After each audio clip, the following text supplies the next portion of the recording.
because of the computer. That's kind of odd. Think about that.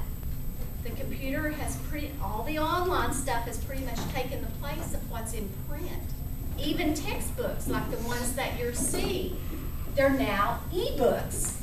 And so probably in a few years, you may not have to go down here to your library anymore. You know, you just sit right here in your classroom, you turn on your Kindle reader or your Nook, and your textbook is going to come up on the screen. You think you'd like that? Would you like to have e-books instead of textbooks? Well, maybe, I don't know. There's something about holding that book and opening it up and seeing the pictures as they really are that kind of excites me still. Plus, I like to write in my books. Does anyone write through active reading? Have you ever done active reading? But you guys do all year long. Yeah, they just don't call it that. Yeah. When you look at the textbook, you're going to see that there's a white space down each side of the page. And that white space is for the person who has the book to do active reading. And you can make notes there, or you can write questions. You can interact with the material.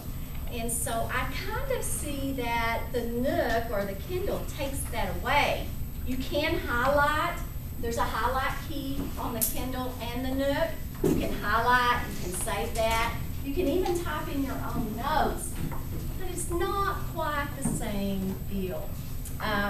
The other thing about being a writer is that you might put in a lot of hours researching or doing something, and then all of a sudden the editor will say, oh, let's change it, I don't want it that way.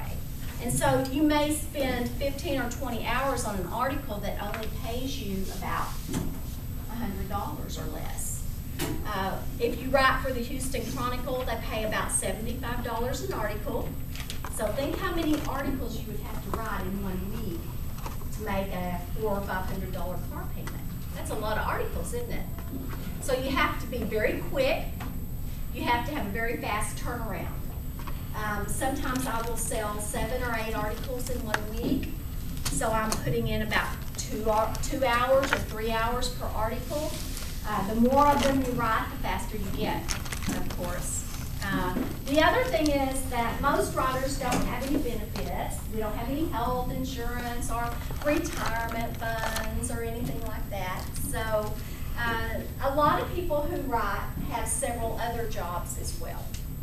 So I teach and I write. So I get both sides of that. So teaching offers me a pretty flexible schedule because I teach at the college and I'm off on Fridays and Saturdays and Sundays. So I only work 4 days a week, which is pretty good, not bad. And that gives me a lot of time to do writing as well. There's lots of places that you can publish your work. Has anyone in here published any work anywhere? Okay, and you have? And you have? So some of you may have been to some of these websites. And Merlin's Pen is a really good one if you haven't been there and you want to do some publishing. They take submissions from students. Teen Ink. Has anyone seen that website before? Teen Ink?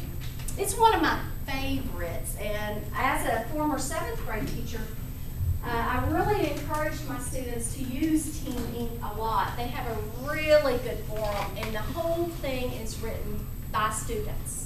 So if you have experiences in school or you like to write poetry or something like that, then Teen Ink is a wonderful place to do that. Teen Voice is the same way. You know, it's written, most of these are written strictly by students. So we had a lot of people in here raise their hand and say they like to write.